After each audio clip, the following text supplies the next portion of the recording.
본 시는 다윗이 사울에게 박해를 받으면서 온갖 순환을 당하는 상황 가운데 쓰여진 것입니다. 이 시기에 다윗이 구체적으로 어떠한 고통을 받았는지 자세히는 알 수는 없지만 매우 극심한 고난 가운데 처해 있음을 알 수 있겠습니다. 다윗은 자신에게 임한 무서운 재난을 목격하면서 마치 하나님께서 자신을 완전히 버린 것처럼 낙심하였죠. 이러한 자신의 심정을 다윗은 본시에서 처절하게 묘사하고 있습니다.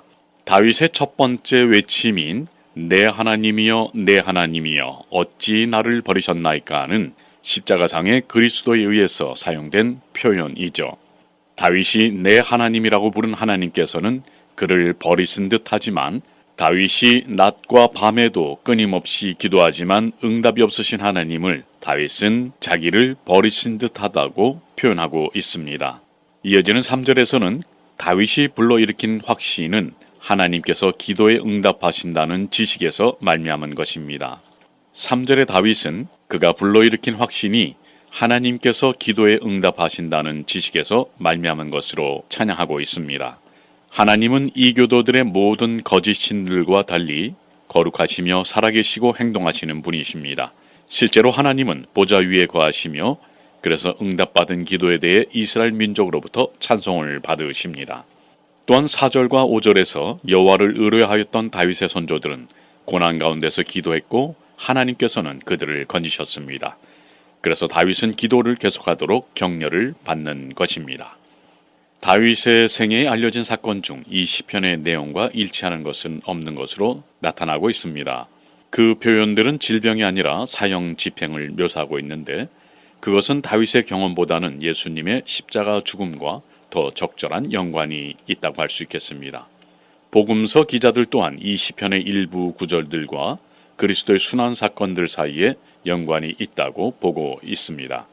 또한 히브리서 2장 12절에도 시편 22편 22절을 인용하고 있고 교회는 이 시편이 예수 그리스도의 죽음을 예표한 것으로 이해해야만 합니다. 이것은 다윗이 자기가 겪은 막대한 고통을 묘사하기 위해 많은 시적 표현들을 사용했는데 이 시적 표현들이 예수 그리스도께서 원수들의 손에 의해 받은 고통에서 말 그대로 실제가 되었음을 의미합니다. 또한 이 시편 22편의 재미있는 특징은 죄의 고백에 대해서 한마디도 하고 있지 않으며 원수들에 대한 저주도 없다는 것입니다. 그것은 주로 악인에 의해 죽음에 처하게 된 의인에 대한 설명입니다. 또한 본시에서는 그리스도의 구속으로 말미암아 인종과 민족을 초월하여 존재하는 신학 교회의 모습이 예표적으로 드러나고 있습니다. 25절에서는 대회라는 말이 사용되어졌는데 이는 히브리어로 카할이라고 하며 이는 신학에서 교회, 에클레시아로 번역되었습니다. 또한 다윗은 본문에서 카할을 형제 또는 야곱의 자손으로 표현하고 있습니다. 사실 하나님을 경배하러 모인 경건한 무리들은 한 조상에서 번성한 혈족이라고 볼 수 있죠. 그들은 같은 형제요 같은 조상의 자손들입니다. 이와 같은 카할의 연합관계는 신약의 교회에서도 그대로 적용이 됩니다. 구약의 경건한 무리들이 한 조상의 자손들이었던 것처럼 신약교회의 회원들도 모두 하나님의 양자들로서 한 아버지를 모시고 있는 형제들입니다. 이러한 점에서 신약의 교회는 다른 어떠한 단체나 모임보다 본질상 견고하게 연합되어 있다고 볼 수 있겠습니다. 이에 따라 우리 교회의 사명의 첫째는 하나님께 경배하기 위한 모임입니다.